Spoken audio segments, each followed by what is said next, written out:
আসসালামু আলাইকুম তোমাদের সবাইকে বিশ্ববিদ্যালয়ে ভর্তি প্রস্তুতিমূলক সাধারণ জ্ঞান সাম্প্রতিক লাইভ ক্লাসে তোমাদের সবাইকে স্বাগত জানাচ্ছি। আমি আহমেদ শুভ, শিক্ষার্থী চট্টগ্রাম বিশ্ববিদ্যালয়। বিশ্ববিদ্যালয়ে ভর্তি পরীক্ষায় সাধারণ জ্ঞান কতটা গুরুত্বপূর্ণ, সাধারণ জ্ঞান থেকে পরীক্ষা কতটুকু ভর্তি পরীক্ষা প্রশ্ন আসে, সেই সকল বিষয়গুলোর কথা বলবো আজকের লাইভ ক্লাসে। এবং পাশাপাশি বিশ্ববিদ্যালয়ে ভর্তি পরীক্ষায় যে সকল সাধারণ জ্ঞান টপিক থেকে পরীক্ষা প্রশ্ন আসে সেগুলো নিয়ে কথা বলবো। তো তোমরা একটু দ্রুত আমার সাথে একটু যুক্ত হয়ে যাবা, আমরা সবাই মিলে আজকের এই সাধারণ জ্ঞান লাইভ ক্লাসটা আমরা করব। দ্রুত তোমরা আমার সাথে একটু যুক্ত হবা। বিশ্ববিদ্যালয়ের যে সাধারণ জ্ঞান সাম্প্রতিক থেকে প্রশ্নগুলো আসে সেগুলো সবগুলো আমরা আজকে ক্লাসে সলভ করার চেষ্টা করব এবং দেখার চেষ্টা করব যে বিশ্ববিদ্যালয়ে যে টপিকগুলো থেকে বারবার প্রশ্ন আসছে এবং এসে থাকে সেগুলো আমরা দেখব এবং এই রিসেন্টলি যে ঘটনাগুলো ঘটছে সেগুলো থেকে আমরা দেখব।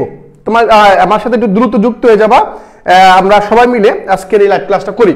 দেখো আজকের টপিকে বলা হয়েছে যে তোমার হচ্ছে কি বলা হয়েছে এখানে সাম্প্রতিক সাধারণ জ্ঞান ক্লাস তোমার হচ্ছে চট্টগ্রাম বিশ্ববিদ্যালয়ে যে টপিকগুলো থেকে বেশি বেশি ফোকাস করে সেগুলো তোমাদেরকে বলছি। তোমরা একটু আমার সাথে যুক্ত হবা, আমরা সবাই মিলে সাম্প্রতিক ক্লাসটা করব। একটু দ্রুত যুক্ত আমার সাথে।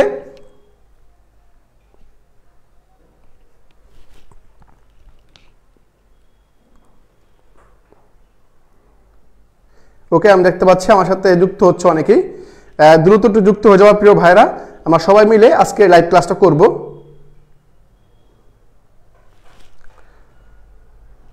ওকে, হ্যাঁ আমার সাথে দেখতে পাচ্ছ অনেক জান্নাত আছো, সুমাইয়া আছো, সবাই আসলে ধীরে ধীরে যুক্ত হয়ে যাচ্ছে। আজকে লাইভ ক্লাসটা হচ্ছে সাম্প্রতিকের উপরে। আমি আবার বলে দিচ্ছি, বিশ্ববিদ্যালয়ে যে সাম্প্রতিক টপিক থেকে পরীক্ষায় প্রশ্ন আসে সেই সাম্প্রতিক বিষয়গুলো নিয়ে তোমার সাথে আজকে ব্যাখ্যা সহ কিভাবে ভর্তি পরীক্ষায় প্রশ্ন আসতে পারে সেই সকল বিষয়গুলো নিয়ে কথা বলবো। দ্রুত আমার সাথে যুক্ত হবা প্রিয় ভাইরা। যারা যারা যুক্ত সবাইকে অসংখ্য ধন্যবাদ। তোমার বন্ধুকে একটু মেনশন দিবা। আজকের ক্লাসটা খুবই স্পেশাল, খুবই গুরুত্বপূর্ণ একটা ক্লাস। আমি চাই তোমরা সবাই মিলে আজকের ক্লাস উপভোগ করো এবং দেখো যে বিশ্ববিদ্যালয় ভর্তি পরীক্ষায় কিরকম সাম্প্রতিক থেকে প্রশ্ন আসতে পারে। হ্যাঁ ওকে ভাইয়া, তাহলে আমি দেখি। তা আমরা আসি, আমরা ক্লাসে ফিরি। আমরা দেখতে পাচ্ছি যে আজকে সাম্প্রতিক সাধারণ জ্ঞান চিটাগং ইউনিভার্সিটির জন্য আমি আহমেদ শুভ তোমাদের ক্লাসটা করাবো। আজকের যেই সকল বিষয়গুলো তোমাদের দেখাবো সেগুলো একটু এক নজরে দেখাই। একেবারে প্রথমে একটা প্রশ্ন এখানে দেওয়া আছে, সেটা কি? সেটা হচ্ছে দেখো, বিশ্ব স্বাস্থ্য সংস্থা কি ভাইয়া? বিশ্ব স্বাস্থ্য সংস্থা মানে হচ্ছে WHO মানে হো, এই মানি পক্স বা মানকি পক্স বা এমপক্স, যেটাকে সংক্ষেপে বলা এমপক্স। আমার সাথে দেখতে পাচ্ছি রেদওয়ান আছো, যিনি আমার সাথে আছো, ওয়াসিফা ঐশী আছো, কাশফি আইনিন আমার সাথে আছো, তারপর হচ্ছে অরণ্য রহমান, মারিয়া রিদি আমার সাথে আছো, MH মিলু আছো, তারপর আফসানা মিমি, সবাই আমার সাথে যুক্ত হয়েছো। তোমরা একটু জাস্ট আমার বন্ধুকে একটু আনাবিয়া তাবাসসুম চলে আসছো। হ্যাঁ অসংখ্য ধন্যবাদ তোমাদেরকে। তোমরা জাস্ট বন্ধুকে একটু মেনশন দিবা এবং তোমাকে আমি ব্যাখ্যা সহকারে এই যে এমপক্স সম্পর্কে যে তথ্যগুলো আছে তোমাকে দেওয়ার চেষ্টা করব এবং বলে দিব যে তোমাকে কিভাবে ভর্তি পরীক্ষা প্রশ্ন আসবে। আর একটা কথা বলে দেয়, সেটা হচ্ছে তোমাকে যে প্রশ্নগুলো আমি দেখাচ্ছি এগুলো হচ্ছে আমাদের সিইউ ফাইনাল টাচ এবং টার্গেট সিইউ এক্সাম বেচ। হ্যাঁ, এই দুইটা বেচের মধ্যে আমরা হচ্ছে এই সাম্প্রতিকের প্রশ্নগুলো অ্যাড করাই। আমরা যখন পরীক্ষা নেই এই পরীক্ষার মধ্যে সুন্দর মতো আমরা সাম্প্রতিক থেকে পরীক্ষা নেই, মানে যেগুলো থেকে পরীক্ষা আসবে, হ্যাঁ আসার মতো সেগুলো আমরা সিলেক্টেড করে তোমার হচ্ছে পরীক্ষায় তোমাদের দেওয়ার চেষ্টা করি। যারা যারা সিইউ ফাইনাল টাচ বা টার্গেট সিইউ এক্সাম বেচে ভর্তি হতে চাও তারা আমাদেরকে একটু পেজে একটা মেসেজ দিবা, আমরা তোমাদের ভর্তি করে নিব। ওকে, তাহলে আমি আসি। বিশ্ব স্বাস্থ্য সংস্থা বলা হয়েছে, একটু ক্লিয়ার করে বলি। মানে WHO, এখানে বলা হয়েছে WHO এমপক্স ভাইরাসের প্রথম যে টিকা অনুমোদন দেয়। এখন প্রশ্ন হচ্ছে কোন টিকা? কোন টিকাটা তারা অনুমোদন দেয়? এখন দেখো এখানে দেওয়া আছে BOPB দেওয়া আছে, HPV দেওয়া আছে, তারপর হচ্ছে MPAB, তারপর হচ্ছে MBABN। এখন প্রশ্ন হচ্ছে সঠিক উত্তর আমার কোনটা? একটু খেয়াল করলে দেখো এখানে বলা হয়েছে, একজন বলে কাশফি বলে দিছ, উত্তর হচ্ছে ডি নাম্বারটা। এখন হ্যাঁ আমার সাথে নাসির হোসাইন আছো, নিমুনা মারমা আছো, তারপর মনির চলে আসছো, সিদ্ধাতুল মুমতাজ শুভা আসছো, নিমুনা মারমা, তারপর রাদিয়া ইসলাম সোহাগী, জান্নাতুল ইসলাম জান্নাত আসছো, তারপর হচ্ছে ফারজানা আলম মিম আসছো, সাদিয়া নূর, সেজুদি বড়ুয়া। তোমাদের অসংখ্য ধন্যবাদ, তোমরা সবাই যুক্ত হয়ে গিয়েছো। ওকে, তাহলে দেখো একটু বলে দিই, তোমরা বলছো উত্তরটা কি, সবাই উত্তর বলে দিচ্ছ ডি নাম্বারটা মানে MBABN। এখন একটু ব্যাখ্যা করি তোমাদের সাথে একটু ব্যাখ্যা করলে কি হবে দেখো, একটু খেয়াল করো। আজকে প্রত্যেকটা কোশ্চেন তোমার সাথে ব্যাখ্যা করব এবং তোমাকে দেখানোর চেষ্টা করব যে বিশ্ববিদ্যালয় ভর্তি পরীক্ষায় কোন জায়গা থেকে বা কোন সাম্প্রতিক থেকে পরীক্ষা প্রশ্ন, একটু খেয়াল করো। কি বলেছে আফ্রিকার গণতান্ত্রিক কঙ্গো, কঙ্গো একটা দেশের নাম, কি ভাইয়া কঙ্গো একটা দেশের নাম, ওকে দেশ, কঙ্গো প্রজাতন্ত্র থেকে চলতি বছর মানে 2024 কত 2024 সাল এই বছরে এমপক্স মানে হচ্ছে যে মানকি পক্স, তোমাকে এটাকে বলেছিলাম মানকি পক্স বা এমপক্স, এই এমপক্স এর প্রাদুর্ভাব শুরু হয়। প্রশ্ন হচ্ছে এটা, একটু খেয়াল করো, এখানে বলা হয়েছে কি এমপক্স মানে আফ্রিকার, পরীক্ষা আসতে পারে এমপক্স কোথায় শুরু হয়েছে, উত্তর হবে আফ্রিকা মহাদেশ। কোন মহাদেশ? আফ্রিকা মহাদেশ। যদি বলা হয় কোন মহাদেশ তাহলে উত্তর হবে আফ্রিকা মহাদেশ। আবার যদি বলা হয় স্পেসিফিক করে যদি বলা হয় কোন দেশ তাহলে উত্তর হবে আমার কি, উত্তর হবে আমার কঙ্গো। কি ভাইয়া? যদি বলা হয় দেশ তাহলে কঙ্গো, তাহলে যদি বলে মহাদেশ কোনটা তাহলে সেটা হবে কি আফ্রিকা মহাদেশ। ক্লিয়ার? ক্লিয়ার। এখন দেখো আফ্রিকার গণতান্ত্রিক কঙ্গো প্রজাতন্ত্র থেকে চলতি বছর এমপক্স এর প্রাদুর্ভাব শুরু হয়। প্রশ্ন কিন্তু অনেক আসতে পারে, পরীক্ষা অনেক প্রশ্ন আসতে পারে। কোথা থেকে শুরু হয়েছে ভাইয়া? কঙ্গো থেকে শুরু হয়েছে। ওকে ঠিক আছে, দেশটিতে মানে কঙ্গোতে, এই কঙ্গোতে এমপক্স এর প্রথম টিকা MBA মানে হচ্ছে MB তারপর হচ্ছে কি A তারপর হচ্ছে কি BN MBN, এই যে টিকার নাম MBA BN এ পৌঁছানোর পর WHO এই টিকার অনুমোদন দেয়। তাহলে ক্লিয়ার করতে পারতেছে আশা করি। ওকে তাহলে আমি কি বলছি দেখো, তাহলে দেশটির প্রথম এমপক্স এর প্রথম টিকা দেওয়া হয়। এখন পরীক্ষায় এই স্লাইড থেকে 3 থেকে 4 ধরনের প্রশ্ন পরীক্ষা আসতে পারে। কিভাবে? পরীক্ষা যদি বলা হয় এমপক্স, কি বলা হয়? যদি বলা হয় এমপক্স, খেয়াল করো ভাইয়া, এমপক্স টিকা বা এমপক্সটা কোথায় প্রাদুর্ভাব হয়, উত্তর হবে আফ্রিকা মহাদেশে। স্পেসিফিক করে যদি বলা হয় কোন দেশে, উত্তর হবে কঙ্গো দেশে। এবং কোন দেশে এমপক্স এর টিকা অনুমোদন দেওয়া হয়েছে, উত্তর হবে কঙ্গো দেশে। এবং টিকার নাম হচ্ছে কি MBA BN। আশা করি ক্লিয়ার, আশা করি বুঝতে পারছি তোমাদেরকে। আকলিমা আসছে আমাদের সাথে, আমি চাই আমার সাথে 200+ শিক্ষার্থী আসুক। তোমরা জাস্ট চাইলে কিন্তু পারো, তোমরা চাইলেই পারো 200+ শিক্ষার্থীকে একসাথে করতে, জাস্ট একটা মেনশন দিলে হয়ে যাবে। তা আমাকে একটু ক্লিয়ার করে বলবা যে এই স্লাইডের যে এমপক্স যে ভাইরাস বা টিকাটা আছে, এই টিকাটার সম্পর্কে তোমার ধারণা ক্লিয়ার হয়েছে কিনা, কোন দেশে শুরু হয়েছে, কোন দেশে টিকা দেওয়া হয়েছে, কে স্বীকৃতি দিয়েছে, সবকিছু ক্লিয়ার হয়েছে কিনা জাস্ট একটু কমেন্ট করে বলবা যে ভাই ক্লিয়ার বুঝতে পারছি। ডান লিখে দাও, একটু সুন্দর করে ডান লিখে দাও যে ভাই বুঝতে পারছি। আমাকে জাস্ট একটু বলে দাও যে ভাই বুঝতে পারছি। ওকে, পরে দেখো কি বলছে 2 নম্বর প্রশ্নের মধ্যে আসি। 31তম অ্যাপেক শীর্ষ সম্মেলন কোথায় অনুষ্ঠিত হয়েছিল? এই যে দেখো খেয়াল করো, 31তম অ্যাপেক একটা সম্মেলন। অ্যাপেক জিনিসটা কি এটা তোমাকে আমি বলবো, এবং অ্যাপেকের যে 31তম সম্মেলনটা হয়েছে এই সম্মেলনটা কোথায় হয়েছিল এটা হচ্ছে প্রশ্ন। দেখো এখানে ব্যাংকক বা থাইল্যান্ডের ব্যাংকক হয়েছিল, পেরুতে হয়েছিল, নাকি হচ্ছে উজবেকিস্তান সমরকন্দ এখানে হয়েছিল, নাকি নেপালের কাঠমান্ডু, কোন জায়গায় হয়েছিল? প্রশ্ন হচ্ছে এটা। হ্যাঁ বুঝতে পারছি, সিদ্ধাতুল মুনতাহা ইমন, সাইফুল ইসলাম ইমন বলছো, বুঝতে পারছি। আমিনা বিনতে আয়েশা, ওয়াসিফা ঐশী, ডিউক চলে আসছো। হ্যাঁ তা বলছে জিনিয়া বলছে clear, Mimur Rahman clear. Okay clear. তাহলে কি বলছে 31তম অ্যাপেক শীর্ষ সম্মেলনটা অনুষ্ঠিত হয়েছিল আমার কোথায়? উত্তর দিয়েছ হ্যাঁ আশরাফুল ইসলাম ভাই, আলহামদুলিল্লাহ ভালো আছি, তুমিও ভালো আছো আশা করি। তো আশরাফুল ইসলাম আমাদের সাথে যুক্ত হয়েছে, সে চট্টগ্রাম বিশ্ববিদ্যালয়ের শিক্ষার্থী। ওকে ভাইয়া দেখো এই 31তম অ্যাপেক শীর্ষ সম্মেলনটা কোথায় হয়েছিল, সেটা হচ্ছে পেরুতে। কোথায় ভাইয়া? হ্যাঁ উত্তর অনেকে দিয়েছে পেরুতে। হ্যাঁ ডান, এটা হচ্ছে পেরুতে। এখন দেখো একটু খেয়াল করো, পেরুতে বলা হয়েছে না। এখন দেখো এই যে অ্যাপেক যেটা অ্যাপেক 2024 সালে কোথায়, এটা হচ্ছে কি এশিয়া প্যাসিফিক ইকোনমিক কোঅপারেশন ফোরামের, অর্থাৎ অ্যাপেকের যে পূর্ণ রূপটা আছে এটা হচ্ছে এখানে দেওয়া আছে, Asia Pacific economic cooperation forum এর বার্ষিক সভা, যা 15 থেকে 16 নভেম্বর, মানে 15 থেকে 16 নভেম্বর এটা চলে গেছে, কিন্তু এটা কিন্তু হয়ে গেছে। তাহলে 15 থেকে 16 নভেম্বর 2024 সাল পর্যন্ত অনুষ্ঠিত হয়েছিল। কোথায় হয়েছিল? সেটা হচ্ছে এই যে বলা আছে পেরুতে। কোথায় ভাইয়া? এই যে ওখানে প্রথম বলে দিচ্ছে এখানে পেরুতে। কোথায় হয়েছিল? বা পেরুতে হয়েছিল, পেরুতে হয়েছিল। তাহলে উত্তর হচ্ছে কি আমি পাইলাম। তাহলে পেরু রাজধানী কি টাকা পাইছিলাম? পেরু রাজধানী কি পাইছিলাম ভাই? এই যে দেখো লিমা, পেরু রাজধানীর নাম কি? লিমা। তাহলে আমরা রাজধানীর মুখস্থ হইলো, এবং অ্যাপেক সম্মেলনটা কোথায় হয়েছিল এটা আমার জানা হইলো। দেখি খেয়াল করো, অ্যাপেক সম্মেলনটা হয়েছিল কোথায়? পেরুতে। কত থেকে কত তারিখ? এটা হচ্ছে 19 থেকে 16 নভেম্বর, সরি 15 থেকে 16 নভেম্বরের মধ্যে অনুষ্ঠিত হয়েছিল। এটি তৃতীয়বারের মতো, কতবারের মতো?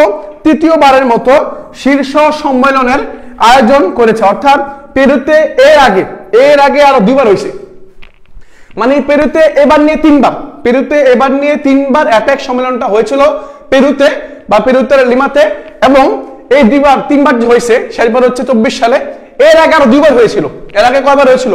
এর আগে দুইবার হয়েছিল, একটা হচ্ছে 2016 সালে, একটা হচ্ছে 2008 সালে।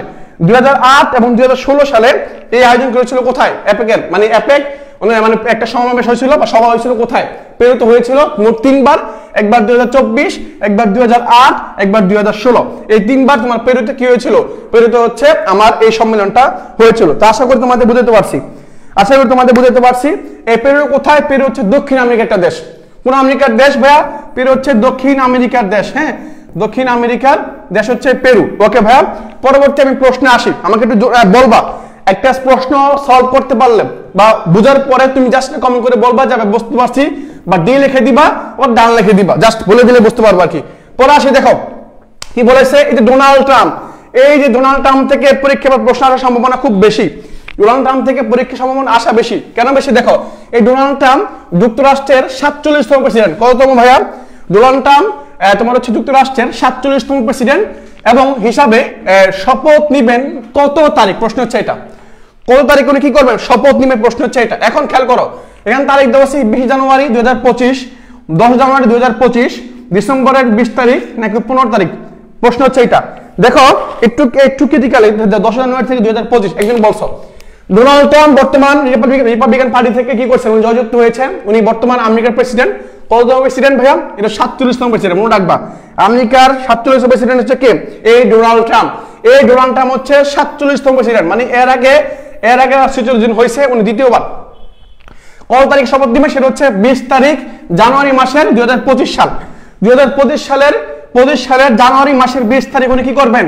47তম প্রেসিডেন্ট হিসাবে শপথ গ্রহণ করবেন ডোনাল্ড ট্রাম্প 2020 সালের 10 জানুয়ারি, সরি 2025 সালের 20 জানুয়ারি। বুঝতে পারছো? এখন একটু আসি, রিপিট করি, দেখো একটু খেয়াল করো। এখানে বলা হয়েছে 172টা, কয়টা ভাইয়া? 270টা ইলেকটোরাল কলেজ ম্যাজিক ফিগার অতিক্রম করেছেন রিপাবলিকান পার্টির প্রার্থী। তাহলে পরীক্ষা যদি আসে, পরীক্ষা যদি প্রশ্ন হয় ডোনাল্ড ট্রাম্পের পার্টি কোনটা ছিল, সেটা হচ্ছে রিপাবলিকান পার্টি। কি পার্টি ভাইয়া? কি পার্টি ভাইয়া? Republican party. মনে থাকবে? হ্যাঁ, রিপাবলিকান পার্টি। ওকে, পরে আসি।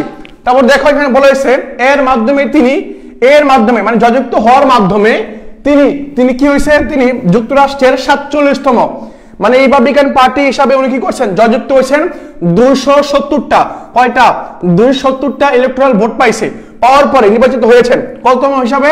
47তম। ঠিক আছে, পরে দেখো সবচেয়ে বেশি বয়সে নির্বাচিত মার্কিন প্রেসিডেন্ট।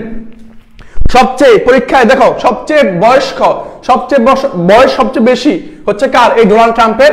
ইনি বলা হয়েছে সবচেয়ে বেশি বয়সে নির্বাচিত মার্কিন প্রেসিডেন্ট, সে হচ্ছে কি? এই ডোনাল্ড ট্রাম্প। পরে একটু দেখি, পরে কি বলা হয়েছে? বয়স এখন তার কত? 78 বছর বয়স। তার বয়স কত এখন বর্তমান? তার বয়স হচ্ছে বর্তমান 28 বছর। কত বছর? 28 বছর। এই তো রিপাবলিকান পার্টি, গুড, শাবাশ। এখন দেখো তার বয়স বর্তমান কত? 78 বছর বয়স। চিন্তা করছো 78 বছর বয়স, অর্থাৎ বাঙালি 78 বছর বয়সে কি করে? তোমার হচ্ছে হায়াত থাকে না 78 বছর, বাট একজন 78 বছর বয়সী যাকে দেখলে মনে হবে যে তোমার 40 বছর বয়স, সে এখন বর্তমান আমেরিকার প্রেসিডেন্ট। এবং এর আগে যে জো বাইডেন যে তোমার হচ্ছে কি করছিল? জো বাইডেন যে প্রেসিডেন্ট হয়েছিল 77 বছর বয়সে প্রেসিডেন্ট হিসাবে নির্বাচিত হয়েছিলেন। তার মানে খেয়াল করো জো বাইডেন কিন্তু বড়, কিন্তু এখানে বলা হয়েছে কি বলেছে? দেখো এখানে বলা হয়েছে 77 বছর বয়সে। তাহলে বয়স কত বলে নাই, এখানে কিন্তু জো বাইডেনের বয়স কত বলে নাই। তোমরা অনেকে কনফিউশন হয়ে যাও যে জো বাইডেন হচ্ছে বড়, ডোনাল্ড ট্রাম্প হচ্ছে ছোট, তাহলে কিভাবে সে বয়স্ক প্রেসিডেন্ট হয়? বয়স্ক প্রেসিডেন্ট হচ্ছে এই যে এই দিক থেকে, প্রেসিডেন্ট হওয়ার দিক থেকে হচ্ছে বয়স্ক বেশি। মানে উনি কত বছরের বয়স প্রেসিডেন্ট হয়েছে? 78 বছর বয়স হয়েছে। আর জো বাইডেন হচ্ছে কত বছর? 77 বছর বয়সে কি হয়েছে? উনি প্রেসিডেন্ট হয়েছে। তার মানে প্রেসিডেন্ট হওয়ার দিক থেকে, প্রেসিডেন্ট হওয়ার সময় তার বয়স কত ছিল, এই দিক থেকে সবচেয়ে বয়স্ক প্রেসিডেন্ট হচ্ছে কে? আমার ডোনাল্ড ট্রাম্প। এই ডোনাল্ড ট্রাম্প সবচেয়ে বয়স্ক প্রেসিডেন্ট। পরে আসি, পরে দেখো ডোনাল্ড ট্রাম্প হলেন যুক্তরাষ্ট্রের ইতিহাসে সবচেয়ে গুরুত্বপূর্ণ, এটা মনে রাখবা, এটা একটু কষ্ট করে হলে মনে রাখবা। কি বলছে? ডোনাল্ড ট্রাম্প হলেন যুক্তরাষ্ট্রের ইতিহাসের প্রথম প্রেসিডেন্ট যিনি হচ্ছেন ফৌজদারি অপরাধের দণ্ডিত ছিলেন। মানে আমেরিকার প্রেসিডেন্ট হয়েছেন যিনি ফৌজদারি আদালতে বা অপরাধে কি ছিলেন? মানে আসামি ছিলেন। বুঝতে পারছেন? তাহলে আমি আশা করি বুঝতে পারছি তোমাকে। হ্যাঁ, এই 78 বছর বয়সে বাঙালি হাতে লাঠি লাগে। আর তখন সে কি, সে তখন সে প্রেসিডেন্ট বুঝছো? তাহলে এই যে এই ডোনাল্ড ট্রাম্প হচ্ছে একমাত্র প্রেসিডেন্ট যার নাম কি ছিল, ফৌজদারি মামলা ছিল, ফৌজদারি একটা মামলা ছিল, তারপরে সে ডোনাল্ড ট্রাম্প হচ্ছে বাঙালি তোমার হচ্ছে কি আমেরিকার প্রেসিডেন্ট হয়ে গেছে। ওকে আমাকে একটু বলবা, ছোট করে একটু বলে দিবা এটা আমাকে বুঝতে পারছি কিনা, জাস্ট ছোট করে বলে দিবা যে এই স্লাইডের প্রশ্নটা বুঝতে পারছে কিনা। তার দ্রুত একটু কমেন্ট করে বলবো ভাইয়ারা, প্রিয় ভাইয়ারা একটু দ্রুত বলবা। হ্যাঁ, আর একটা বলে দেই যে আমাদের একটা সিউ ফাইনাল টাচ এক্সাম বেস শুরু হয়েছে। এই এক্সাম বেসের মধ্যে আমার প্রতি বেচে সাম্প্রতিক প্রশ্ন অ্যাড করছি, প্রতি পরীক্ষার মধ্যে সাম্প্রতিক প্রশ্নগুলো আছে। এখান থেকে আশা করি গতবার অনেকগুলো প্রশ্ন কমন ছিল, এবারও আসতে পারে সম্ভাবনা বিশ্বাস করি। এবার আরো সংযোজন করেছি, যারা ভর্তি হতে চাও, জাস্ট সিউর প্যাটার্নে যারা পরীক্ষা দিতে চাও, বি সি ডি ইউনিট, এই তিনটা ইউনিটের বি এবং সি এবং ডি ইউনিটের পরীক্ষা দিতে চাও, তারা আমার সাথে যুক্ত হইতে পারো। পরে আসি ভাই, দেখো কোন দেশের নেতৃত্বে G0 কি G0 ভাইয়া, G0 অর্থাৎ আমি একটু বলে দেই সিউ ফাইনাল টাচ এবং টার্গেট সিউ এক্সাম বেচ, এই দুইটার মধ্যে ফাইনাল টাচ বা ফাইনাল এক্সাম যেগুলো হবে, এখন তো টপিক বৃত্তি হচ্ছে, বাট পরে যখন ফাইনাল মডেল টেস্ট হবে, ওই ফাইনাল মডেল টেস্টের মধ্যে প্রত্যেকটা প্রশ্নে কি থাকবে, ব্যাখ্যা থাকবে। মানে এই প্রশ্নের উত্তরটা কেন হলো, বাকিগুলো হলো না কেন, এই সকল ব্যাখ্যা থাকবে। পরবর্তী যে এক্সামগুলো হবে এগুলোর মধ্যে সব ব্যাখ্যা থাকবে। হ্যাঁ, ওকে ভাইয়া, তাহলে সিউ এর দেখা খেয়াল করো, কোন দেশটির নেতৃত্বে G0 কি G0 মানে কি, মানে গ্রিন হাউস গ্যাস যেগুলো আছে এগুলো কি করবা, এগুলো ফোরাম গঠিত হয়েছিল। একটু খেয়াল করলে বুঝতে পারবা, একটু বলে দেই কি বলছে, জাস্ট মনে রাখো। G0 কি বলছে, G0 ফোরাম গঠিত হয়। দেশ কোনটা, প্রশ্ন হচ্ছে দেশ কোনটা, দেখো এখানে। হ্যাঁ, তাহলে কি পেলাম আমি, দেশ কোনটা, দেশটা হচ্ছে আমার ভুটান। সেই কোনটা দেশ, সে হচ্ছে ভুটান। G0 মানে কি, দেখো G0 মানে হচ্ছে কি, কার্বন নিঃসরণ কমাতে ভুটানের নেতৃত্বে নতুন ফোরাম G0 গঠিত হয়। তাহলে আমি পাইছি, তাহলে যে কার্বন নিঃসরণ মানে দেশে যত কার্বন নিঃসরণ হয়, এই সকল নিঃসরণ মানে কার্বন নিঃসরণ হয়, এগুলো কমানোর জন্য ভুটান একটা কি করে, নতুন ফোরাম গঠন করে, যে ফোরামের নাম হচ্ছে কি G0। এটা কি ভাইয়া, G0 মনে রাখবা। G0 হচ্ছে নতুন ফোরাম। এটা কে করছিলেন, এটা ভুটান করছিলেন, ভুটান শুরু করছে। হ্যাঁ, ভুটান শুরু করছে। এবং এর পাশাপাশি, এই ভুটানের পাশাপাশি ভুটান ছাড়াও এই গোষ্ঠীর বা এই ফোরামের বাকি সদস্যরা হচ্ছে কে দেখি, পানামা আছে, পানামা, সুরিনাম ও মাদাগাস্কার। তাহলে মানে দেশ কয়টা, দেশ মোট 4টা। একটা হচ্ছে ভুটান, একটা হচ্ছে কি আমার ভুটান, একটা পানামা, একটা সুরিনাম, একটা হচ্ছে কি মাদাগাস্কার। এই 4টা দেশ। তাহলে পরীক্ষা আসতে পারে যে G0 এই ফোরামের মোট দেশের সংখ্যা কয়টা, উত্তর হবে 4টা। উত্তর কয়টা হবে, উত্তর হবে 4টা। আবার বলছি, পরীক্ষায় এখান থেকে দুই ভাবে পরীক্ষা প্রশ্ন আসতে পারে। একটা, প্রথম প্রশ্ন হচ্ছে কার্বন নিঃসরণের কমাতে কোন দেশের নেতৃত্বে ফোরাম গঠিত হয়, উত্তর হবে ভুটান। এবং যদি বলা হয় এই G0 ফোরামের মোট সদস্য সংখ্যা কত, উত্তর হবে 4। উত্তর হবে কত, 4। কি একটা পানামা, একটা সুরিনাম, একটা হচ্ছে মাদাগাস্কার। পানামা, সুরিনাম আর কি মাদাগাস্কার, এই 4টা দেশ, ভুটান, পানামা, সুরিনাম আর মাদাগাস্কার, এগুলো হচ্ছে G0 ফোরাম। মানে এই 4টা দেশ কি করবে, দেশের কি করবে, পৃথিবীর কার্বন নিঃসরণ কমাবে, কার্বন নিঃসরণ কমানোর জন্য কাজ করবে। কোন দেশ, পানামা, সুরিনাম আর হচ্ছে কি মাদাগাস্কার। পানামা, সুরিনাম আর হচ্ছে মাদাগাস্কার। ওকে, পরবর্তী প্রশ্ন আসে, দেখো সম্প্রতি পার্লামেন্টে দাঁড়িয়ে আনুষ্ঠানিকভাবে ক্ষমা চেয়েছেন কোন দেশের প্রধানমন্ত্রী। আমাদের দেশের প্রধানমন্ত্রী তো পালায় চলে গেছেন। হ্যাঁ, পালায় চলে গেছেন, বাট এখানে একটা দেশের প্রধানমন্ত্রী ছিলেন, যে দেশের প্রধানমন্ত্রী তোমার হচ্ছে পার্লামেন্টে দাঁড়াইয়া ক্ষমা চেয়েছিলেন যে আমার ভুল হয়েছে, আমাকে ক্ষমা করে দিন। হ্যাঁ, ভুল হয়ে গেছে। হ্যাঁ, আমাদের দেশের প্রধানমন্ত্রী তো বিমান দিয়ে চলে যায়, পালিয়ে যায়, পার্শ্ববর্তী দেশে চলে যায়, বাট সেই দেশের প্রধানমন্ত্রী পালিয়ে যায়, ক্ষমা চেয়েছেন যে আমার ভুল হয়েছে, আমাকে ক্ষমা করে দিন। হ্যাঁ, আমার ক্ষমা করে দিন। এখন প্রশ্ন হচ্ছে এই দেশটা কোনটা, প্রশ্ন হচ্ছে এটা, সেই দেশ কোনটা, একটু বলো আমাকে, সেই দেশ কোনটা। হ্যাঁ, আমাকে একটু বলো। হ্যাঁ, এগুলো সাম্প্রতিক ক্লাস ভাই যখন তখন হয়ে যাবে, অ্যালার্ট থাকবা, সাম্প্রতিক ক্লাস মিস দেবা না। কারণ সব বিশ্ববিদ্যালয় ভর্তি পরীক্ষায় বি ইউনিট, ডি ইউনিট যারা পরীক্ষা দেবে তাদের মাস্ট সাম্প্রতিক ক্লাস করতে হবে, সাম্প্রতিক ক্লাস অবশ্যই করতে হবে। তো সম্প্রতি পার্লামেন্ট দাঁড়িয়ে আনুষ্ঠানিকভাবে ক্ষমা চেয়েছিলেন কোন দেশের প্রধানমন্ত্রী। হ্যাঁ, উত্তর হচ্ছে নিউজিল্যান্ড। সি নাম্বারটা কি নাম্বার, সি নাম্বার উত্তর, সঠিক উত্তর হচ্ছে নিউজিল্যান্ড। কোন দেশের ভাইয়া, নিউজিল্যান্ডের। এখন উত্তর আসি, এখন আমি একটু ব্যাখ্যা আসি। দেখো কি বলছি, এখানে বলা হয়েছে রাষ্ট্র বা গির্জার কাছে সহায়তা চাইতে গিয়ে হেনস্থা আর অত্যাচারের শিকার হওয়া লাখো মানুষের কাছে পার্লামেন্টে দাঁড়িয়ে পার্লামেন্টে দাঁড়িয়ে নিউজিল্যান্ডের প্রধানমন্ত্রী ক্রিস্টোফার কি নাম ক্রিস্টোফার লুকজন উনি কি করেন ক্ষমা চান। আমরা একটু বুঝিয়ে বলি, মনে করো কিছু অনাথ ব্যক্তি আছে যারা সহায়তা চাওয়ার জন্য রাষ্ট্রের কাছে সহায়তা চাইছে। মনে করো আমার টাকা নাই, আমি রাষ্ট্রের কাছে কি চাইছি সহায়তা চাইছি যে আমাকে একটু সাহায্য করেন, বাট আমি সাহায্য চাইতে গিয়ে আমি কি হয়েছি হেনস্থার শিকার হয়েছি, হেনস্থার অত্যাচারের শিকার হয়েছি, এতে শিকার হইলাম। এটা কেন হইলাম? এর জন্য এই দায় নিয়ে তোমার হচ্ছে পার্লামেন্টে দাঁড়িয়ে নিউজিল্যান্ডের প্রেসিডেন্ট নাম হচ্ছে ক্রিস্টোফার লুকজন। ওই ব্যক্তিটা কি করছিলেন পার্লামেন্টে দাঁড়িয়ে তোমার হচ্ছে ক্ষমা চেয়েছিলেন। আর ওই ব্যক্তিটা আমরা দেখি, ওই ব্যক্তির আসলে দেখতে কিরকম, এই যে ওই ব্যক্তি হচ্ছে এই যে এরকম, এই যে ব্যক্তি, এই যে সেই ব্যক্তি যিনি হচ্ছেন পার্লামেন্টের এই আমেরিকার প্রেসিডেন্ট, নিউজিল্যান্ডের প্রেসিডেন্ট বা প্রধানমন্ত্রী, সে হচ্ছে কে ক্রিস্টোফার লুকজন। সে হচ্ছে কি ক্রিস্টোফার লুকজন। আমাকে বলো তোমরা দেখতে পাচ্ছ কিনা যে এই ব্যক্তিকে তোমরা দেখতে পাচ্ছ কিনা?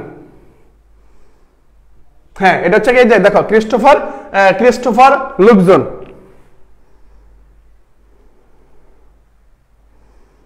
এই তো হ্যাঁ, এই ব্যক্তি হচ্ছে পার্লামেন্টে দাঁড়িয়ে, হ্যাঁ এই ব্যক্তি হচ্ছে পার্লামেন্টে দাঁড়িয়ে কি করছিলেন ভাইয়া? পার্লামেন্টে দাঁড়িয়ে উনি কি করছেন ক্ষমা চেয়েছিলেন যে আমার তোমরা যে হেনস্থা হইলা, টাকা পয়সা চাইতে আইসো, হেনস্থা হইলা, এর জন্য আমি ক্ষমা প্রার্থী। সে হচ্ছে যে দেখো এই ব্যক্তি, সেই ব্যক্তি দেখছো মাথার মধ্যে চুল নাই, বা চুল না থাকলেও কি আছে সম্মান আছে। হ্যাঁ চুল হচ্ছে নিউজিল্যান্ডে লেখা আসছে। তাহলে আমি পেয়ে গেছি ভাই, এটা হচ্ছে আমার ক্রিস্টোফার লুকজন, যিনি হচ্ছেন নিউজিল্যান্ডের প্রধানমন্ত্রী, যিনি অত্যাচারের কারণে হেনস্থা কি করছিলেন, উনি এই দেখেন কি করছিল, উনি হেনস্থা স্বীকার করার জন্য অনেক পার্লামেন্টের ক্ষমা চাইছিলেন। তো আমার ক্লিয়ার হয়েছে কিনা আমার একটু জাস্ট বলো ভাইয়া, যদি ক্লিয়ার হয়ে থাকে তাহলে ডান বলে দাও একটু কষ্ট করে, যদি ক্লিয়ার হয়ে থাকে তাহলে একটু ডান বলে দাও। হ্যাঁ ওকে ঠিক আছে। পরবর্তী আসি ভাই, দেখো পরবর্তী প্রশ্নে আসি আমি। দেখো বই বলছে বর্তমান অন্তর্বর্তীকালীন সরকারের কতজন নারী উপদেষ্টা রয়েছেন? বর্তমান অন্তর্বর্তীকালীন সরকারের মধ্যে কতজন নারী উপদেষ্টা রয়েছেন? প্রশ্ন হচ্ছে এটা, নারী উপদেষ্টা কয়জন? 2 জন, হ্যাঁ 4 জন, 3 জন, 6 জন। কতজন মানে হচ্ছে কতজন তিনি হচ্ছেন কি করছিলেন? বর্তমান অন্তর্বর্তীকালীন সরকারের কতজন নারী উপদেষ্টা রয়েছেন? 2 জন, 3 জন, 4 জন, নাকি হচ্ছে 6 জন? প্রশ্ন উত্তর কি হবে? হ্যাঁ একদম বলছে 2 জন, একজন বলছে 2 জন, একজন বলছে 3 জন। দেখি উত্তরটা বলো, দেখি আমি সবার উত্তরটা পড়বো একটু বলো। একদম বলছে যদি বলছে 3 জন, মারমা বলছো 4 জন, ওপি বলছো, নাদিয়া তারপর বলছো, তারপর এই তো মিম রহমান বলছে 4 জন। এখন সবাই উত্তর দিচ্ছে 4 জন, কয়জন ভাইয়া? 4 জন। বর্তমান অন্তর্বর্তীকালীন সরকারের কতজন নারী উপদেষ্টা রয়েছেন? উত্তর হবে আমার কয়জন? উত্তর হবে আমার 4 জন। কয়জন ভাইয়া? 4 জন। এখন তোমার প্রশ্ন রাখতে পারো না সেই 4 জন কে? প্রশ্ন আসতে পারে না? হ্যাঁ 4 জন কে? বা তাদের চেহারাটুকু দেখি, চেহারাগুলো একটু দেখি, আমরা দেখি তারা কে চেহারাগুলো দেখি। এই যে একজন, এটা একটা 1 নাম্বার, এটা হচ্ছে আমার 2 নাম্বার, 3 নাম্বার হচ্ছে এটা, 4 নাম্বার হচ্ছে এটা। উল্লেখযোগ্য এখান থেকে 3 জন হচ্ছে চট্টগ্রাম বিশ্ববিদ্যালয়ের, মানে চট্টগ্রাম বিশ্ববিদ্যালয়ের সাথে যুক্ত বা চট্টগ্রামের বাড়ি বা চট্টগ্রামের ইউনিভার্সিটি কোন শিক্ষার্থী এরকম সংযুক্ত আছে। হ্যাঁ 4 জন। তাহলে উত্তর কি? 4 জন। দেখতে পাচ্ছ 4 জন, 1 জন, 2 জন, 3 জন, 4 জন। এই 4 জন হচ্ছে কি? এই 4 জন হচ্ছে চট্টগ্রামে, মানে চট্টগ্রামের সাথে 4 জনের মধ্যে 3 জনের রিলেটেড আছে, মানে সম্পর্ক আছে।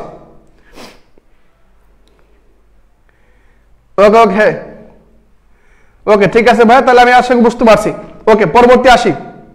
হ্যাঁ ব্রাহ্মণবাড়িয়ার 2 জন, হ্যাঁ তোমার নাম ঠিক আছে ভাই, ঠিক আছে তোমার নাম বলছি ভাই। ওকে তারপর পরবর্তী আসি ভাই। দেখো এখানে বলা হয়েছে 29তম জাতিসংঘ জলবায়ু পরিবর্তন সম্মেলন, মানে কোপ 29 বা 29তম জাতিসংঘের জলবায়ু নিয়ন্ত্রণ বা পরিবর্তন সম্মেলন কবে অনুষ্ঠিত হয়েছিল? প্রশ্ন হচ্ছে এটা। এই যে কোপ কি বলছে, কোপ 29 বা কোপ 29 এই 29 এই অনুষ্ঠিত, মানে এই সম্মেলনটা অনুষ্ঠিত হয়েছিল কত তারিখে? 11 থেকে 22, মানে 11 থেকে 22 নভেম্বর, 11 থেকে 22 ডিসেম্বর, 11 থেকে 24 নভেম্বর।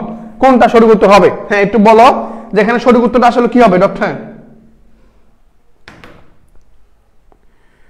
এই একদম বলছে 11 থেকে 22। তাহলে আমি কি পেলাম?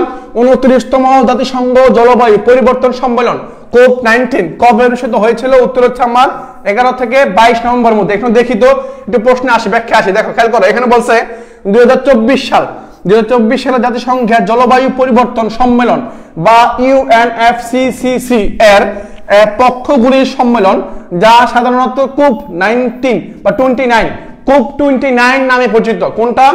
2024 সালে জাতিসংঘ জলবায়ু পরিবর্তন সম্মেলন, যেটা এটাকে আমরা বলছি কোপ 29 নামে পরিচিত। এটি ছিল 29তম জাতিসংঘ জলবায়ু পরিবর্তন সম্মেলন। কততম ভাইয়া? 29তম। যা আজারবাইজানের বাকুতে। কোথায়? আজারবাইজানের বাকুতে। বাকু হচ্ছে আজারবাইজানের রাজধানীর নাম। আজারবাইজানের রাজধানীর নাম হচ্ছে বাকু। এই বাকুতে 11 থেকে 22 নভেম্বর, এই যে পেয়ে গেছি, 11 থেকে 22 নভেম্বরের মধ্যে আজারবাইজানের বাকুতে এই সম্মেলনটা অনুষ্ঠিত হয়েছিল।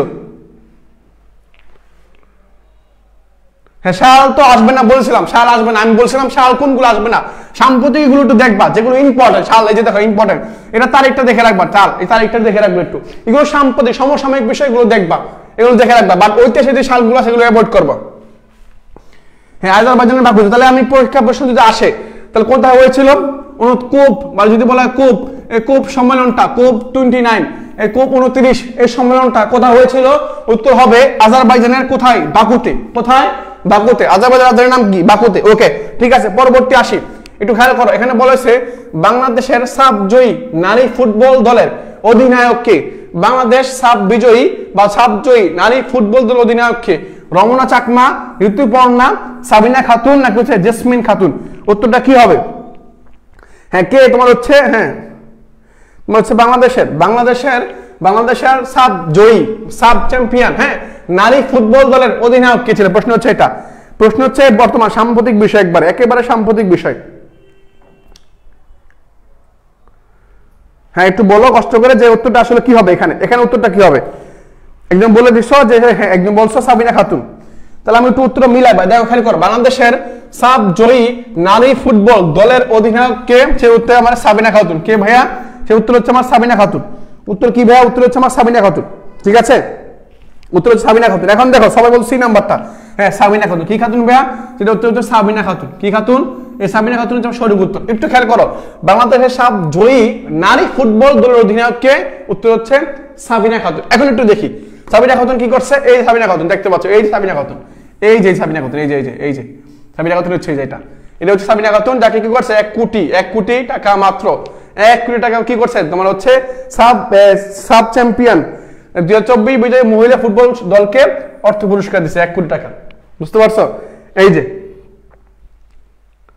হ্যাঁ সাবিনা খাতুন, তোমরা সাবিনা খাতুন দেখতে পাচ্ছ। সাবিনা খাতুন এই যে দেখতে কিরকম, এই যে এখানে দাঁড়িয়ে আছে একজন, এখানে একজন দাঁড়িয়ে আছে, এখানে একজন দাঁড়িয়ে আছে, এখানে একজন দাঁড়িয়ে আছে, দেখছো দাঁড়িয়ে আছে। আর এখানে হচ্ছে আমাদের আসিফ ভাই, হ্যাঁ এই আসিফ ভাই। ঠিক আছে, তাহলে বুঝতে পারছি, আশা করি বুঝতে পারছো। হ্যাঁ, তোমরা বুঝতে পারছো যে আসলে এটা উত্তরটা কি হবে। ওকে, কি বল, হ্যাঁ ওকে। তাহলে এখানে দেখতে পাচ্ছ যে সাব বিজয় আমরা বুঝতে পারছি। আমি একটু রিপিট করি, এখানে কি বলা হয়েছে? এখানে বলা হয়েছে বাংলাদেশের সাব জয়ী নারী ফুটবল দলের অধিনায়ককে? উত্তর সাবিনা খাতুন। এটা উত্তর আমরা দেখেছিলাম একটু আগে দেখেছি।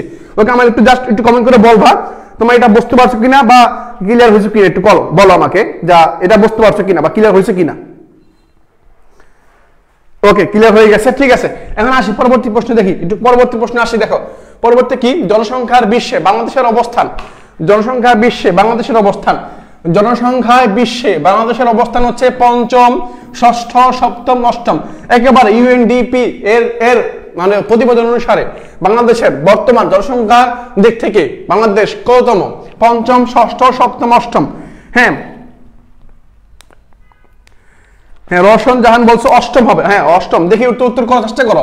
জনসংখ্যার দিক থেকে বিশ্বে বাংলাদেশের অবস্থান পঞ্চম, ষষ্ঠ, সপ্তম, অষ্টম। উত্তর কি হবে? হ্যাঁ একদম বলে দিচ্ছ অষ্টম হবে। হ্যাঁ আমিনা বলছো, আমিনা মিনতে আয়শা বলছো অষ্টম হবে। উত্তর কি? অষ্টম। এখন একটু ব্যাখ্যায় আসি। হ্যাঁ সঠিক উত্তর কি ভাই? সঠিক উত্তর হচ্ছে আমার অষ্টম। বিশ্বে জনসংখ্যার দিক থেকে অষ্টম, পাশাপাশি বর্তমান বিশ্বে জনসংখ্যার সবচেয়ে জনবহুল দেশ সেটা হচ্ছে ভারত। সেটা কি ভাই? সেটা হচ্ছে ভারত। বর্তমান বিশ্বের সবচেয়ে জনসংখ্যার দিক থেকে এগিয়ে আছে কোন দেশ? ভারত। 2 নম্বর আছে আমার চীন। 2 নম্বর কি? 2 নম্বর আছে আমার চীন। তাহলে প্রথম হচ্ছে ভারত, 2 নম্বর হচ্ছে আমার কি? চীন। 2 নম্বর হচ্ছে আমার চীন। ওকে ঠিক আছে, তাহলে আমি একটু দেখি ব্যাখ্যা দেখি কি বলছে। জনসংখ্যা প্রতিবেদনে বাংলাদেশ, জনসংখ্যা প্রতিবেদনে বাংলাদেশ কিরকম? জনসংখ্যা প্রতিবেদনে বিশ্বে বাংলাদেশের অবস্থান কত? অষ্টম। বিশ্বে, সারা বিশ্বে বাংলাদেশের জনসংখ্যার দিক থেকে বা জনসংখ্যার দিক থেকে বাংলাদেশের অবস্থান অষ্টম এবং জনসংখ্যা 17,47,00,000। জনসংখ্যা বৃদ্ধির হার 1.9%। বাংলাদেশের জনসংখ্যা বৃদ্ধি হার বাংলাদেশ জনসংখ্যা প্রতিবেদন অনুসারে 1.9%। 1.9% হচ্ছে সঠিক উত্তর। জনসংখ্যা বৃদ্ধির হার হচ্ছে 1.9%। পরে দেখা যায় পুরুষের ঘর আয়ু হচ্ছে 72 বছর আর নারীদের ঘর আয়ু হচ্ছে 77 বছর। মানে একজন পুরুষের চেয়ে একজন নারী 5 বছর বেশি বাঁচে, এরকম বোঝাচ্ছে আর কি। হ্যাঁ, প্রতিবেদনে এটাই বলছে যে একজন পুরুষ 72 বছর বাঁচে আর একজন নারী 77 বছর হায়াত বাঁচে এরকম। হ্যাঁ জাহিদুল ভাইয়া, আমার কাছে শো করতে হবে তো, আমার কাছে শো করে না। আমি জানি না ফেসবুকের সাথে তোমার সম্পর্ক কি, আমার কাছে যেটা শো করে বা পাই আমি সেটাই পড়ি। হ্যাঁ, জাহিদুল ইসলাম, রাদিয়া সোহাগী বলছো, তারপরে সাইফুল ইসলাম। ওকে ঠিক আছে, তাহলে আমি এটা বলতে পারছি ভারত প্রথম, চীন দ্বিতীয়। ওকে, তাহলে পুরুষের গড় আয়ু কত? 72 বছর। একের মজা করে পড়বা, মজা করে পড়বা। পুরুষের গড় আয়ু কত ভাই? 72 বছর আর নারীদের গড় আয়ু হচ্ছে 77 বছর। চিন্তা করছো? মানে যেখানে পুরুষ 72 বছর বাঁচে, হ্যাঁ তোমার হচ্ছে কি তোমার 77 বছর বাঁচে। আমার প্রশ্ন করতে ইচ্ছা করে যে আমার মাঝে মধ্যে শুনি না যে তুমি তোমার হচ্ছে কি মানে ছোটবেলায় দেখি না তোমার হচ্ছে বাংলা সিনেমার মধ্যে দেখা যায় তুমি না বাঁচলে আমি বাঁচবো না, হ্যাঁ তুমি না থাকলে আমি থাকবো না, এরকম অনেক কিছু বলে না। এখন প্রশ্ন হচ্ছে এটা, একজন পুরুষ যদি 72 বছর বাঁচে তাহলে নারী 77 বছর, মানে তখন কি বাকি 5 বছর কাকে নিয়ে বাঁচবে? বাকি 5 বছর, প্রশ্ন হচ্ছে এটা। হ্যাঁ, বাকি 5 বছর কাকে নিয়ে বাঁচবে? কাকে নিয়ে বাঁচবে? প্রশ্ন হচ্ছে এটা, তোমার উত্তর দিয়ে দিবা। হ্যাঁ ওকে, পরে আসি। দেখো বিশ্বের জনসংখ্যার বৃদ্ধির হার সর্বাধিক নাইজেরিয়া, আমেরিকা, পোল্যান্ড বা আফ্রিকা।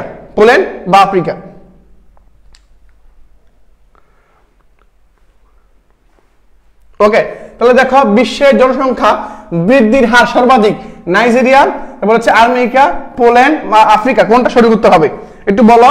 বিশ্বের জনসংখ্যা বৃদ্ধির হার সবচেয়ে বেশি নাইজেরিয়া, আমেরিকা, পোল্যান্ড নাকি আফ্রিকা? পোল্যান্ড নাকি আফ্রিকা? এই যে হ্যাঁ একদম বলে ফেলছো, হ্যাঁ ছেলে। ওকে ঠিক আছে, তাহলে উত্তর হচ্ছে কি? একদম বলছে নাইজেরিয়া। হ্যাঁ নাইজেরিয়া হচ্ছে সঠিক উত্তর। কি ভাই, নাইজেরিয়া হচ্ছে আমার সঠিক উত্তর। এখন দেখি বিশ্বের জনসংখ্যার বৃদ্ধির হার দিক থেকে মানে সবচেয়ে বেশি বাড়ে এটা কোন দেশ? সেটা হচ্ছে নাইজেরিয়া। অনেকে বলছে নাইজেরিয়া। একটু ব্যাখ্যা আসি ভাইয়া, একটু ব্যাখ্যা আসে। দেখো ব্যাখ্যা খেয়াল করো কি বলছে। প্রতিবেদন প্রকাশ করে জাতিসংঘ জনসংখ্যা তহবিল ইউএনডিপি, অর্থাৎ এই যে বিশ্ব জনসংখ্যা প্রতিবেদনটা প্রকাশ করছে কারা? এই হচ্ছে এই যে ইউএনএফপিএ। বিশ্বে মোট জনসংখ্যা কত বলছে? 8 লাখ, মানে 8 বলা হয়েছে। এবং এখানে বলা হয়েছে বিশ্ব জনসংখ্যা বৃদ্ধির হার 2.3%। 2.3%, বুঝতে পারছো? 2.3%। ওকে ঠিক আছে ভাইয়া। ওকে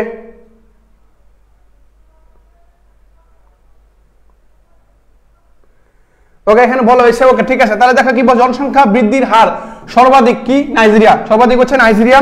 জনসংখ্যা বৃদ্ধির হার সর্বাধিক নাইজেরিয়া এবং জনসংখ্যা বৃদ্ধির হারে সর্বনিম্ন হচ্ছে হংকং। চীনের পাশের দেশ, হংকং। হ্যাঁ নাইজেরিয়া। তাহলে আমি বুঝতে পারছি বিশ্বের জনসংখ্যা বৃদ্ধির হার হচ্ছে 2.3%। 2.3%, আমার 2.3% জনসংখ্যা বৃদ্ধির হার। হ্যাঁ, বৃদ্ধির হার হচ্ছে 2.3%, এটা মনে রাখবা 2.3%। এবং জনসংখ্যা বৃদ্ধির হার দিক থেকে সবচেয়ে নিচে যেটা আছে সেটা হচ্ছে হংকং সবচেয়ে নিচে। আমার জনসংখ্যা বৃদ্ধির হার দিক থেকে সর্বনিম্ন হংকং। এবং পুরুষের গড় আয়ু 71 বছর এবং তোমার হচ্ছে 76 বছর নারীদের। এখন তোমার কাছে প্রশ্ন লাগতে পারে, তোমার কাছে খট লাগতে পারে যে ভাই একটাকে বললেন পুরুষের গড় আয়ু হচ্ছে 72 বছর। কত বছর? 72 বছর। আর নারীদের বললেন 77 বছর, কিন্তু এখানে বলছেন 71, এখানে বলছেন 76। দেখো ওটা হচ্ছে শুধুমাত্র বাংলাদেশ জনসংখ্যার উপরে। মানে আগে যেটা বলছি সেটা ইউএনএফপিএ এটা শুধুমাত্র বাংলাদেশকে জরিপ করে বলছে যে বাংলাদেশের মানুষ শুধুমাত্র বাংলাদেশের মধ্যে বাঙালিরা পুরুষরা বাঁচে 72 বছর, নারীরা বাঁচে 77 বছর। কিন্তু এখন যেটা বলছে সেটা হচ্ছে বিশ্বে, মানে সারা পৃথিবীতে বিবেচনা করলে পুরুষরা বাঁচে 71 বছর, নারীরা বাঁচে 76 বছর। এটা শুধু বাংলাদেশ না, এটা সারা ওয়ার্ল্ডের কথা চিন্তা করে বলছে। হ্যাঁ, এখানে বাংলাদেশকে বিবেচনা করে নাই। হ্যাঁ, এটা বাংলাদেশে বিবেচনা করে নাই।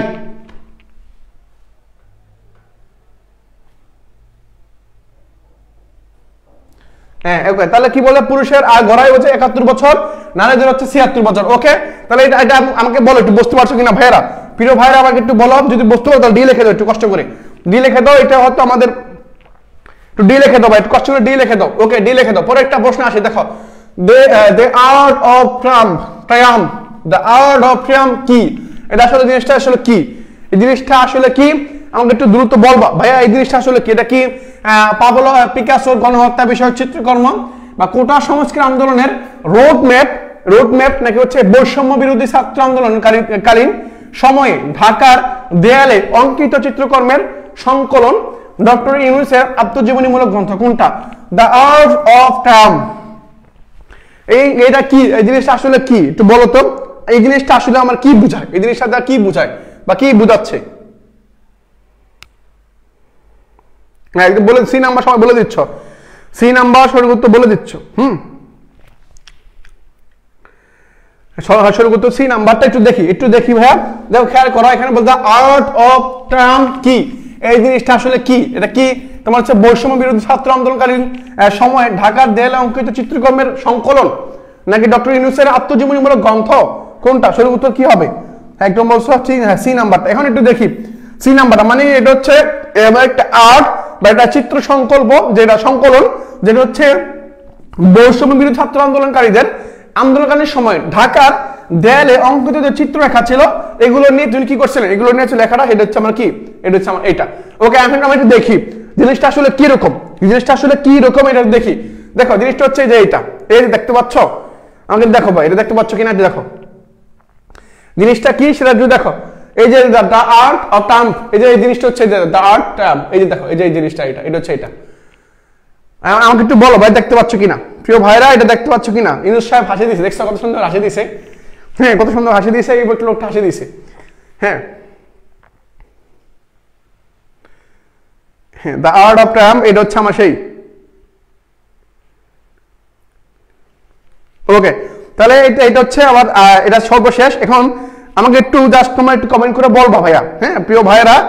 হ্যাঁ, জাসিন ট্রুডো, হ্যাঁ জাসিন ট্রুডো, পার্সিবা, ঠিক আছে। এখন আমাকে একটু জাস্ট ঝটপট একটু কমেন্ট করে বলবা যে আজকের যে ক্লাসটা করাই তোমাদেরকে, জাস্ট কয়েকটা কোশ্চেন তোমাদেরকে দেখানোর চেষ্টা করছি, তোমরা সবাই বুঝতে পারছো কিনা, জাস্ট ছোট করে আমাকে বলবা। পাশাপাশি কমেন্টে জাস্ট সিউ লাগবা, সিউ। যদি বুঝতে পারো সবাই, যদি ক্লাস বুঝতে পারো, সবকিছু বুঝতে পারছি ভাইয়া, তাহলে কি করবা? তাহলে আমাকে সুন্দর করে জাস্ট কমেন্ট বক্সে সিউ লিখে দিবা। ক্লাস আমার শেষ, কমেন্ট বক্সে কি করবা? জাস্ট একটু সিউ লিখে দিবা ভাইয়া। হ্যাঁ, কমেন্ট বক্সে একটু আমাকে কমেন্ট বক্সে একটু সিউ লিখে দেবা। জি ভাইয়া, হ্যাঁ বুঝতে পারছো, ঠিক আছে।